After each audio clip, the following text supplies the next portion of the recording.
Do not worry about how much silver costs. If you cannot sell your silver, there is no point in hoarding it. I'll tell you what's going on with the current liquidity problem and how you can stay safe by being smart about how you stack your money and following what's happening in the market. Let's look around. There has been a lot going on, and the news about silver and how to buy and sell it, as well as the rates and prices at which they will be bought and sold, changes every day. It is not common for the futures market to be less than the spot price, but that is what is happening right now.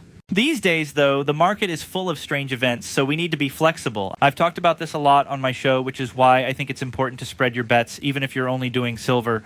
But right now, there is a big liquidity problem that is affecting the whole industry. This is especially true in the US and Europe, where refineries aren't buying a lot of different silver items. This has been talked about on other channels and in a movie I made before this one. This video was inspired by a great video that my friend Think For Yourself made. It kind of snuck up on me because I'm not as ready as I should be in case I need to sell. As you can see, this is just a small example of what's called stackable silver, like this piece right here. This whole bunch of things is bullion, but I couldn't sell some of it to some local coin shops because they have too much bullion right now from a lot of different sources, and processors won't take it. With that much risk, dealers are left carrying the bag. He mentioned a small dealer in Ohio who is going to be thinking about whether or not to take some of the bullion. As I said in the last video, there is a liquidity problem, and refiners are not accepting any constitutional 90% silver jewelry, sterling silverware, or anything else of that nature. They're no longer going to take it. Some coin shops in my area used to have a lot of that stuff, and it would flow through them. Other traders have been seeing that they've been filling up 50-gallon buckets or barrels with it to send to refineries where it would be accepted. It's going to happen again. In a few years, those days will come back, but for now, the price has gone up to $51 an ounce, and who knows what it will be when you watch this movie. That's when the market gets thrown off and its liquidity starts to be a problem. I know that my friends at Summit Metals are still buying and selling rare metals, mostly silver. Look them up the next time you want to buy or sell something. Their customer service is great, but they don't pay me to tell you to buy from them, even if the market is bad. You should always do this based on how much you know about the markets, your own situation, your income, and your other factors. Everybody is in a different situation. We need to be smart, though, when we stack silver. Silver isn't all the same. We learned that the hard way, and it's still true now that people are buying and selling silver birds. The premium is going up again on those. This is the world's most well-known gold coin. Around the world, more of these are made every year than any other gold or silver metal coin put together. Even if you live in a different country, silver eagles are still very easy to get.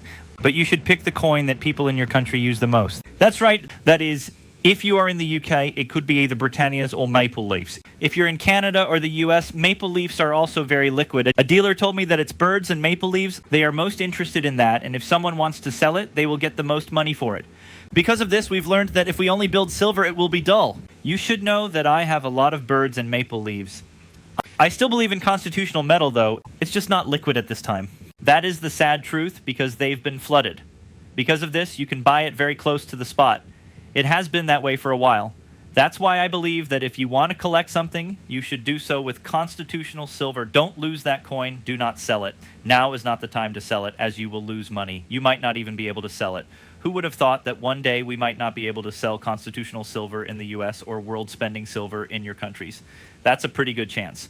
So these factories will take other sovereigns like kangaroos or other foreign goods like coins, but they're not taking as much of things like bars. But I think it's good to have a range of these things because the market will return to some level of stability at some point. We'll find a way to get through this. Who knows what the price will be at the end of that? The price of silver has gone up so quickly, though, that everyone is trying to get used to it. There has also been a shift in the market which has led to this liquidity problem. And by the way, the silver shortages we're seeing are real and are basically coming to a head over the LVMA. The LVMA is really seeing the real world, which is where all the stress and strain of meeting those paper promises is. Like, it's turned into a real market. No matter what, there is a lot of silver around. It's just not in the shape that the big games want.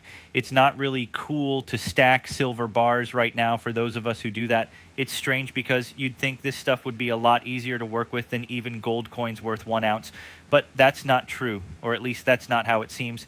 It's also possible to collect things like this one. People who deal in silver don't want poured silver or collector silver. I have a lot of this stuff. I buy it because I like it. It looks cool to me.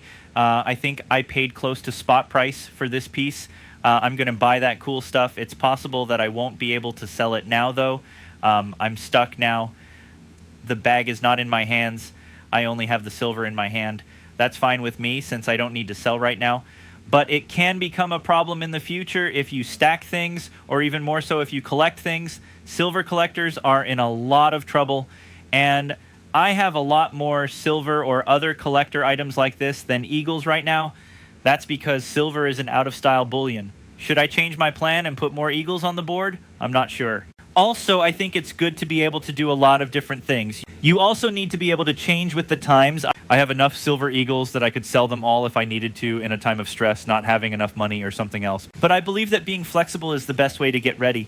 But I believe that eagles are always a good choice unless the rates are too high. The same kind of thing we saw during the first silver squeeze wave. Every time you tried to buy a silver eagle, the premiums were way too high. They were also very expensive whenever you tried to sell them. They're worth a lot more than that. But the difference between the price to buy back and the price to sell was bigger than for other types of gold. Also remember that. We need to adapt to the market. Things get different. There are different kinds of silver. We have to learn this the hard way. Silver is mostly just silver, but if you can't sell it, it doesn't have as much value, does it? Also, keep some of these on hand in case the price of silver goes through the roof like it is right now and you decide that you'll make more money by selling some of these things. However, if the price of silver drops and you need cash quickly, you won't be able to. Protecting your stack has always been important to me. Dollars are used to protect your stack. That's exactly what we're seeing in the silver market right now. I know it sounds crazy, especially from sellers across the country who say they've received the same emails from Metalor and other large refiners saying they won't take any or very little of this stuff. Not any of this stuff at all. They're now gone, and the coin shops are having a hard time right now. That's what we need to remember, folks.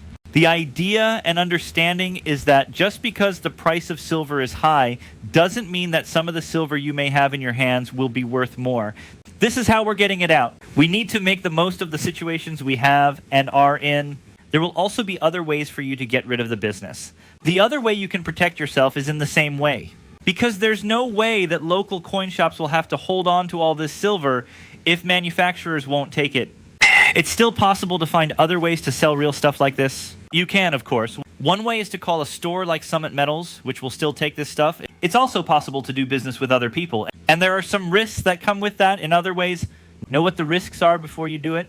Don't be shy, though. However, if you only stack silver, I believe it is best to have silver birds making up a big part of your stack. Now, I believe that is a lesson that we should remember and think about. But buy this stuff at the right time. Do not pay more for your insurance than you need to. You should look for the best deal for them everywhere you can. You will be better off in the long run if you understand and know that. Again, thanks to Think For Yourself for making me make this video. We can all learn something from this. Variety is key. Spread yourself out, but be smart. So I want to thank all of you very much for taking the time to watch. Also, I want you to rate, share, review, and subscribe.